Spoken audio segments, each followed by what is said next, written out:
visi misi kedaulatan energi di Jokowi JK bisa dijabarkan? Ya, secara sederhana ya, bahwa apa yang disampaikan oleh visi misi pasangan Capres Jokowi JK itu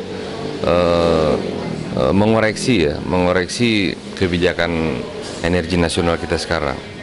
Jadi memang secara tataran konsep sudah cukup baik, tetapi dalam implementasinya kan banyak hal yang terjadi sebaliknya ya. Oleh karenanya intinya adalah mengoreksi kebijakan itu di tataran implementasinya.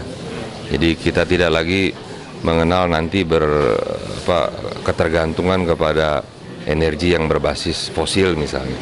Kita sudah harus menjauh daripada ketergantungan energi fosil, karena itu yang selama ini oleh PDI Perjuangan didengungkan di parlemen selama 10 tahun, bahwa kita harus bergerak maju ya sejalan dengan dinamika kebutuhan masyarakat yang keniscayaan untuk dihambat ya.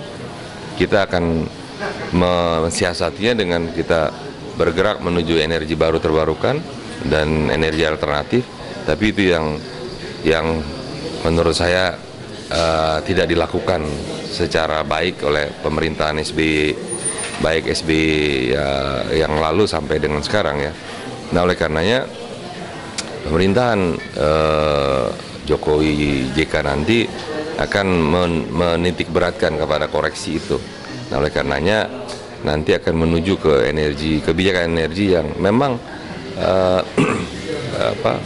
berbasis kepada kemandirian dan kedaulatan. Revisi Undang-Undang Migas 2002, nah itu dari kacamata dari tim penggodok di kubu Jokowi JK. Kita lihat ya, sekarang di DPR juga sedang berjalan ya. Ada hal-hal yang prinsip mungkin kita akan mintakan dimasukkan ya, prinsip-prinsip kedaulatan itu. Di samping juga bagaimana kita menuju energi murah ya, energi murah yang memang sudah sepatutnya untuk kita gunakan di negeri kita ini. Jadi saya tidak detail menjelaskan item per item, tapi memang kalau kita pisahkan antara apa yang ada di dalam visi misi Capres dengan apa yang oleh fraksi PDI Perjuangan lakukan, itu sedang ongoing proses itu. Di kubu sebelah kan renegosiasi kontrak mereka berani ya, nasionalisasi aset. Itu hanya jargon aja itu normatif. Itu bukan sebuah keyword dalam kita melakukan review dalam kebijakan. Ya, setiap kontrak memang di dalamnya dibenarkan untuk lakukan renegosiasi. Tapi faktanya kan renegosiasi yang dengan leverage rendah kan selalu kita hanya menjadikan Indonesia hanya bancaan bangsa asing saja. Nah, jadi tentu untuk hal ini kita akan lebih menitik beratkan kepada melakukan koreksi tadi. Koreksinya ini tidak parsial, hanya sekedar melakukan jargon merenegosiasi, tapi kenyataannya yang direnegosiasi kan justru menguntungkan pihak asing gitu loh. Tapi kalau untuk misalkan blok Mahakam sebentar lagi 2017, ya itu contohnya. Itu contohnya. Mau diperpanjang. Itu contohnya. Di satu sisi merenegosiasi memang karena dia akan berakhir 2017, tentu pilihannya apakah di-extend atau kembali ke Indonesia. Kan dua aja pilihannya. Nah, kalau disebut merenegosiasi adalah pada poin-poin dia sedang berjalan kontraknya. Kemudian dia masuk intrap.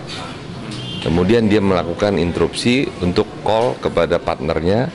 Hey, aku mau melakukan untuk review. Itulah renegosiasi. Nah, di mana? Di tataran mana? Kan saya kira cawapresnya sana kan bagian ketua tim renegosiasi. Mana poin yang mereka lakukan? Jadi saya berharap ya, saya sangat berharap bahwa kepemimpinan Pak Jokowi dan Pak JK nanti akan punya kekuatan untuk secara mandiri ya, bahwa kita bisa mendapatkan poin untuk kepentingan nasional. Jadi basisnya national interest dulu, gitu. Renegosiasi yang tidak berbasis kepada national interest, ya sama juga bohong. Untuk apa renegosiasi? Mengklarifikasi, kan di kubu Pak Jokowi ada JK yang dulu mengkonversi minyak tanah ke gas, itu kan suatu terobosan ya di saat ini. Kedepan PDIP kan dari dulu kan anti subsidi, yang kebijakan subsidi harus penuhnya ke rakyat. Nah ini kan ada di pemerintahan SBY selalu bersikeras subsidi harus dikurangi. Kemudian PDIP yang selama ini menantang, ada JK di situ gimana?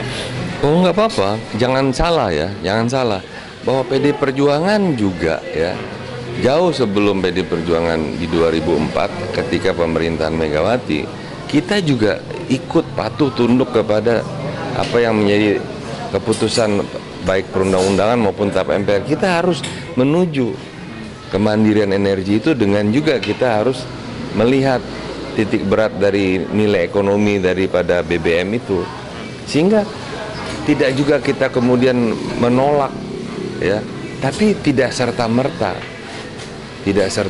mencabut subsidi itu sepanjang Anda tidak melakukan upaya tadi itu, upaya yaitu Anda mengacu menuju ke energi alternatif, energi baru terbarukan, kemudian menjauhi ketergantungan terhadap energi fosil, kemudian Anda membangun kilang, membangun tangki, membangun infrastruktur, kemudian membangun fasilitas transportasi umum dan sebagainya.